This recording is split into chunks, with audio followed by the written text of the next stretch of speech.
Right now, democracy is under attack, but not by armies or bombs. It's something much sneakier, something that can make you see things that never happened, hear words that were never spoken, and believe lies that look and sound completely real. In this video, we shall explore how much deepfakes AI affects political elections, how these deepfakes videos are actually made, a peek into how the AI networks operates, and future implication of this tech in coming global elections, especially the 2026 midterm US elections and the 2028 US presidential election. But let us look at 4 times AI deepfakes was used in US elections. You see, in 2024, fake AI videos and audio showed up in elections in over 70 countries. From Ireland to Indonesia, from America to Ukraine, deepfakes didn't just mess with campaigns. They almost changed who won actual elections. The World Economic Forum said AI lies are the biggest threat the world faces right now. Not climate change, not nuclear weapons. AI lies. We know the value of voting Democratic when our votes count. It's important that you save your vote for the November election. We'll need your help in electing Democrats up and down the ticket. Let's start with New Hampshire on January 2024. Thousands of voters picked up their phones and heard what sounded exactly like President Biden. The voice said, "We know the value of voting Democratic when our votes count. It's important you save your vote for the November election." Basically telling Democrats not to vote in the primary. But here's the thing, that wasn't Biden, it was AI. A Democratic consultant named Steve Kramer made it. He said he did it to raise awareness about deepfakes. The government didn't buy it. They fined him $6 million and hit him with criminal charges. But the damage was done. The call showed everyone just how easy voice cloning had become. Fast forward to October 2025. The National Republican Senatorial Committee created a deepfake video of Senator Chuck Schumer. They took a real quote, he said, but they made up a fake video of him saying it. The video shows Schumer grinning and repeating, "Every day gets better for us," talking about a government shutdown like he's happy the government is closed. There was a tiny watermark in the corner that said AI generated, but it was so small most people scrolling on their phones would never see it. A professor at UC Berkeley named Hani Farid called them out. He said creating a deepfake of Senator Schumer is not the same thing as just using his quote. Please understand that social media is not a place to get news and information.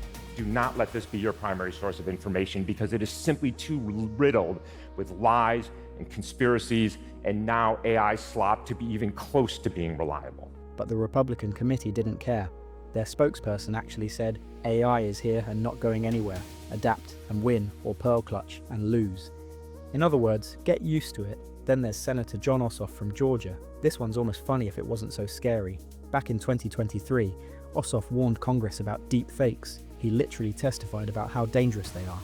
Then, during his 2026 re-election campaign, Congressman Mike Collins used AI to make a fake video of Ossoff.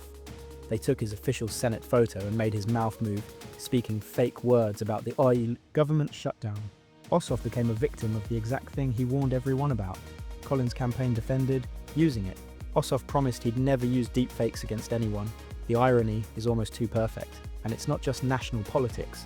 In Oklahoma, a candidate for governor named Charles McCall got hit with a deepfake that actually aired on TV. On Fox 23 and other real stations, someone took McCall's face and put it on a manipulated body with bizarre, embarrassing images. The ad was paid for by a group called Make Oklahoma Great Again. When reporters went to their listed address in Tulsa, it was just an empty office. Nobody there, dark money, untraceable. A professor at the University of Oklahoma named Dr. Kim Gaddy said the problem is that voters may not take the time to figure out if what they're seeing is real or taken out of context. They just see it, believe it, and move on. Oklahoma lawmakers tried to pass laws banning this kind of fraud twice. Both times, the bills died in the legislature. Notice something? These attacks all happened within days of elections. They all targeted leading candidates. They all spread on social media. And they all played on our trust in what we see and hear. The pattern is crystal clear. Deepfakes aren't random. They're strategic weapons designed to hit at the exact moment when they'll do the most damage. So how does this actually work? How can someone fake a video so well that even experts have trouble spotting it? The word deepfake comes from something called deep learning. That's an AI technique that teaches computers to recognize patterns and copy them. It's like teaching a computer to be the world's best impersonator. Here's the technical part, but stay with me because it's actually pretty simple. Deepfakes use something called generative adversarial networks. That's a fancy way of saying two AI programs that compete against each other. One program is called the generator. Its job is to create fake content. The other program is called the discriminator. Its job is to catch the fakes. They fight each other over and over again.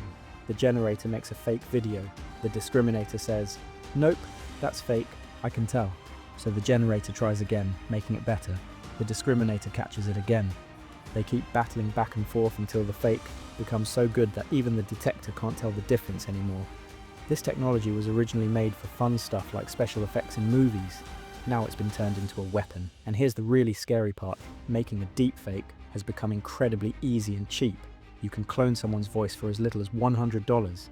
You only need 90 seconds of their original voice. That's it. 90 seconds.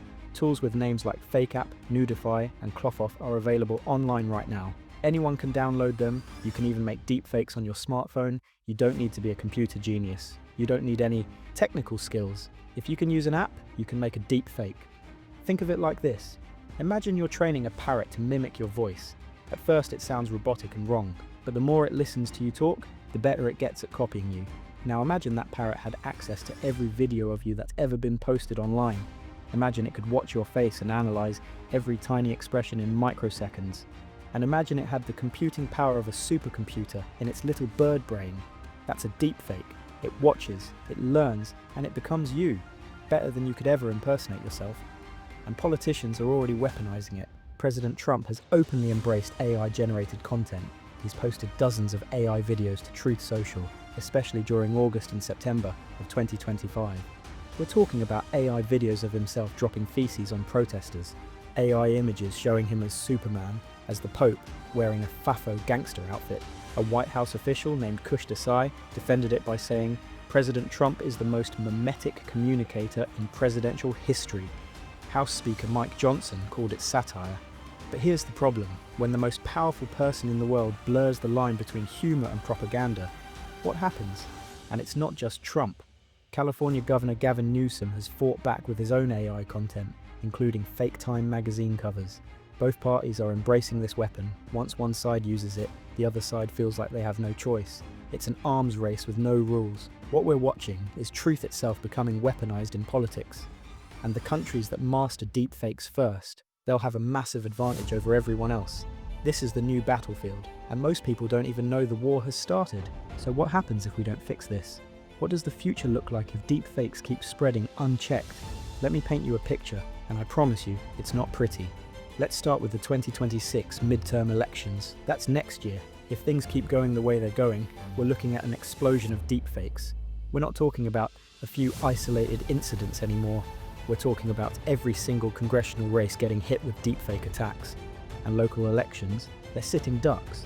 Mayor races, city council seats, school board elections. These races don't have big media teams watching for fakes. They don't have fact checkers on speed dial.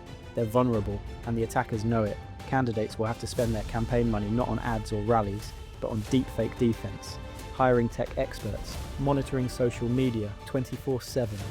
And voters, they'll be so overwhelmed, so confused about what's real, that many will just give up and stay home. We're talking about a turnout crisis. Democracy dies not with a bang, but with people too exhausted to participate. Now let's jump ahead to 2028. The presidential election, imagine this, it's the night before election day, or maybe even election morning. Suddenly a video goes viral, one of the candidates saying something absolutely devastating, maybe admitting to a crime, maybe using a racist slur, maybe threatening war. It spreads like wildfire. Millions of people see it before lunch. But here's the problem, there's no time to verify it, no time to debunk it. The polls are about to close. Millions of people vote based on information that turns out to be completely fake. The election results get contested, courts get involved, nobody knows who really won. We're talking about a full-blown constitutional crisis. And all it took was one video dropped at exactly the right moment. This is the future we're racing toward, and we've got maybe 2 years to change course before it's too late. The question isn't whether AI will affect future elections. The question is whether democracy can survive once it does.